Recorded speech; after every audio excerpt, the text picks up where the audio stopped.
بسم اللہ الرحمن الرحیم اللہم صلی علی سیدنا مولانا محمد وبارک وسلم علیہ۔ امید کرتا ہوں تمام ناظرین و سامعین خیرافیت سے ہوں گے۔ جیسا کہ آپ کے علم میں ہے کہ کوئی بھی طالب علم جب ناظرہ مکمل کر لیتا ہے تو اگلی باری جو ہوتی ہے وہ حفظ کی ہوتی ہے، تو ضروری ہے ایک پختہ حافظ بننے کے لیے کہ اس طالب علم کا ناظرہ پختہ ہو اچھی طریقے سے، تاکہ اس کو حفظ میں مطالعہ کے وقت کوئی دشواری پیش نہ آئے۔ کم از کم اس بچے کا 3 مرتبہ ناظرہ نکل جانا چاہیے حفظ سے پہلے۔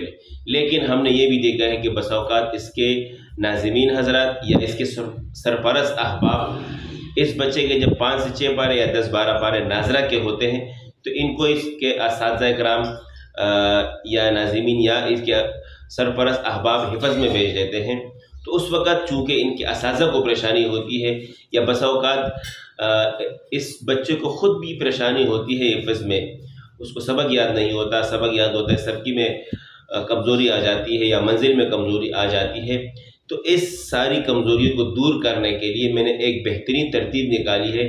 انشاءاللہ اگر آپ اس طریقے کو آزمائیں گے تو آپ کے لیے اس بچے کو حفظ کرانا انتہائی آسان ہوگا۔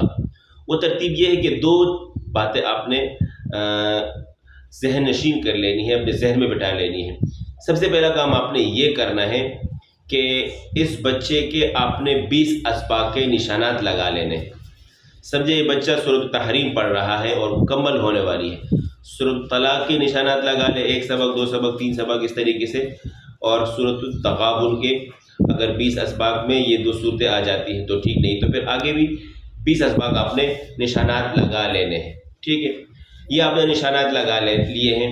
اب دوسرا کام آپ نے یہ کرنا ہے کہ اس بچے کو فوراً آپ نے اپنے پاس بلا لینا ہے اور اس سے یہ اسباق ناظرہ میں آپ نے سننے ہیں، جو بھی غلطیاں ہوں اس کے آپ نشان لگا لیں، ٹھیک ہے۔ نشان لگا لیے ہیں، لفظی غلطیاں ہیں یا تجوید کی کوئی بھی غلطی ہے، نشان لگا لینے ہیں۔ جو غلطی ہے بچوں کو بتا دینی ہے کہ بیٹا آپ کی یہ غلطی ہے، اب یہ غلطی کر رہے ہیں، یہ طریقہ صحیح نہیں ہے پڑھنے کا، یہ اس طریقے سے اس لفظ کو ہم پڑھیں گے۔ یہ کام آپ نے کر لیا ہے۔ اب اس بچے کے ذمہ آپ نے ایک کام لگا لینا ہے اور ساتھ ساتھ آپ نے اس بچے کا ٹائم بھی مختص کر لینا ہے کہ بیٹا آپ نے فلاں ٹائم پر ان اسباق کو دہرانا ہے۔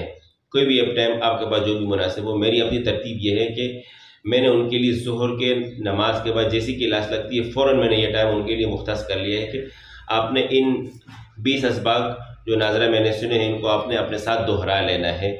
25 منٹ لگتے ہیں، 20 منٹ لگتے ہیں، آدھا گھنٹہ لگتے ہیں، جتنے بھی، اور جیسے ہی مکمل ہو جائے آپ نے اٹھ کر مجھے بتانا ہے۔ یہ کام آپ نے ساتھ ساتھ کر لینا ہے اور ساتھ ساتھ آپ کا یہ کام بھی چلتا رہے کہ جیسے اس کا حفظ پر یہ ایک سبق چلتا رہے، سورۃ الطلاق کا ایک سبق ہو گیا، وہاں سے آپ اس کا ایک اگلا سبق ناظرہ کے طور پر چلاتے رہیں۔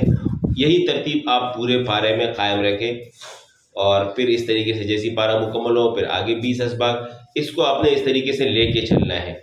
اور جیسی 15 یا 20 دن بعد چونکہ اس کے یہ اسباق مکمل ہو جائیں گے، آپ نے پھر خود سے اس بچے کو دوبارہ بلا کر اس طریقے سے 20 اسباق پھر آپ نے ایک بار سننے ہیں تاکہ اس کی جو کمیاں ہیں کوتاہیاں ہیں وہ پوری ہو جائیں، اور اس ترتیب سے اس کو لے کے چلنا ہے۔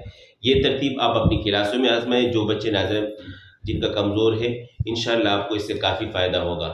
امید کرتا ہوں آپ کو ویڈیو پسند آئی ہوگی۔ اسی کے ساتھ میں اجازت چاہتا ہوں، اپنا خیال رکھیے گا۔ اللہ حافظ۔